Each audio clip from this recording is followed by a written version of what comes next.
Hello යාළුවනේ කොහොමද ඉතින් ඔයාලට?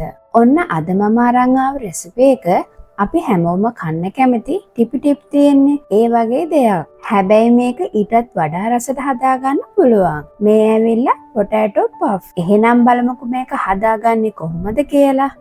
මුලින්ම එහෙනම් බලමු මේක හදාගන්න මොනවද ඕන වෙන්නේ කියලා. තම්බගත් ආල ටික මෙතන මම ග්‍රෑම් 250ක් 300ක් වගේ අරගෙන තියෙනවා. තව ගම්බිරිස් ටික, ලුණු කුඩු ටික, බටර් හෝ මාගරින් මේ සැඳි එකහමාරක් වගේ ඕන වෙනවා. මේක ඔයාලා ගන්න අල ප්‍රමාණය අනුව වෙනස් කරගන්න ඕන. මේ ආමුද්‍රව්‍ය ටික තමයි ප්‍රධාන වශයෙන් ඕන වෙන්නේ.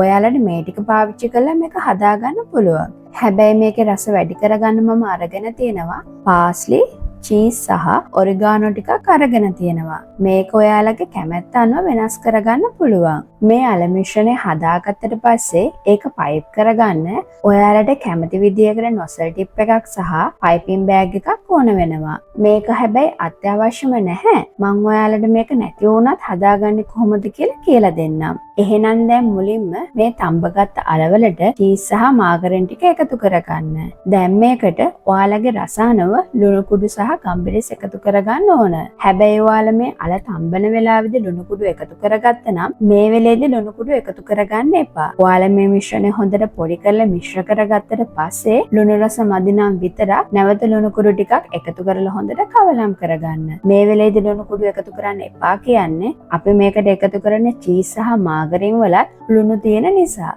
දැන් මේ අල ටික මේ වගේ හොඳට පොඩි කරගන්න ඕන. ඒකට ඔයාලට අල මෑෂ් එකක් හෝ ගෑරප් එකකින් උනත් පුළුවන්. එහෙමත් නැතිනම් මේක අතින් හරි හොඳට පොඩි කරගන්න. මේකට ගම්බිරිස් එකතු කරගන්නකොට ඔයාලා මේක පොඩි අයට දෙනවා නම් වැඩි එකතු කරගන්න එපා. මේ වෙලේදී අලවල පොඩි රස්නයක් තියෙනවා නම් හොඳයි. මොකද එතකොට මේ අල ටික හොඳට පොඩි කරගන්න පුළුවන්. ඒ වගේම අපි මේ එකතු කරන චීස් සහ මාගරින් ටික අල එකත් එක්ක හොඳට කවලම් වෙනවා. දැන් මේ අල මිශ්‍රණය හොඳට පොඩි කරගෙනයි තියෙන්නේ. දැන් මේ අල මිශ්‍රණය මේ වගේ පෙනේරයකට දාලා හොඳට ඒක පොඩි කරගන්න ඕන.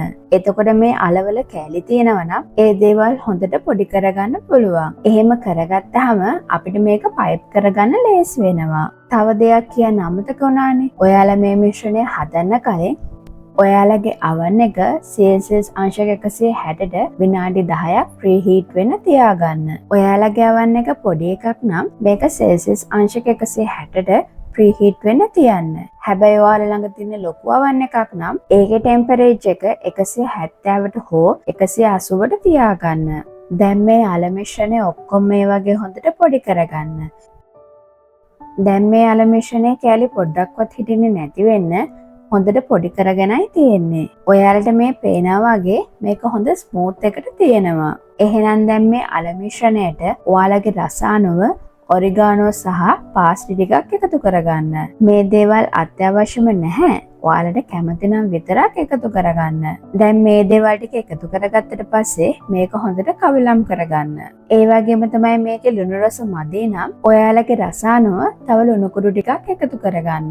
හැබැයි වැඩියෙන්ම එකතු කරගන්න එපා. මොකද අපි මේක බේක් කරනවානේ. එතකොට මේකට එකතු කරගත්ත මාගරින් සහ චීස් ටික දේ වුණාට පස්සේ ලුණු රස වැඩි වෙන්න පුළුවන්. දැන් මේ මිශ්‍රණය හොඳට කවලම් කරගෙනයි තියෙන්නේ. දැන් මේ මිශ්‍රණය පයිපින් බෑග් එකට දාගන්න ඕනේ. ඊට කලින් මේක පයිප් කරගන්න බේකින් ට්‍රේ එකට පාර්ච්මන්ට් පේපර් එකක් දාගන්න. දැන් මේ වගේ වීදුරුවක් අරගෙන ඒකට පයිපින් බෑග් එක දාලා පයිපින් බෑග් එක මේ විදිහට හොඳට දිග අරගෙන අල මිශ්‍රණය ඒක ඇතුළට දාගන්න. මෙහෙම වීදුරුවක් පාවිච්චි කරාම අල මිශ්‍රණය අපිට ලේසියෙන්ම දාගන්න පුළුවන්. මම ඔයාලට මුලින්ම කිව්වා වගේ ඔයාලා ළඟ මේ වගේ පයිපින් බෑග් එකක් නැතිනම් මේ අල මිශ්‍රණය ටික අතට අරගෙන ඔයාලට කැමති හැඩයකට මේ වගේ බෝල හදාගන්න පුළුවන්. මේ හැඩය ඔයාලට කැමති විදියකට හදාගන්න. හැබැයි මේකෙන් බෝල හදා ගන්නවා නම් ගොඩක් ලොකුවට ගන්න එපා. මේ හදාගන්න බෝල ටික බේකින් ට්‍රේ එකේ තියාගෙන ඔයාලට බේක් කරගන්න පුළුවන්. දැන් මේ අල මිශ්‍රණය පයිපින් බෑග් එකට දාගත්තට පස්සේ මේ වගේ එක හැමතැනටම යන විදියට අතින් හොඳට පොඩි කරන්න. දැන් ඔයාලට කැමති හැඩයකට කැමති විදියකට මේක බේකින් ට්‍රේ එකට පයිප් කරගන්න. මේක ට්‍රේ එකට පයිප් කරනකොට ගොඩක් ඉඩ තියලා පයිප් කරගන්න ඕන නැහැ. මොකද මේක බේක් කරනකොට සයිස් එක වැඩි වෙන්නේ නැති නිසා. ඔන්න මේ තියෙන්නේ මම පයිප් කරලා හදාගත්ත අල මිශ්‍රණය. දැන් මේ ටික කලින් ප්‍රීහීට් කරගත්ත oven එකේ විනාඩි 35ත් 40ත් අතර කාලයක් හොඳට බේක් කරගන්න ඕන. මම ඔයාලට හැමදාම කියනවා වගේ මේ වෙලාව oven එකෙන් oven එකට වෙනස් වෙන්න පුළුවන්.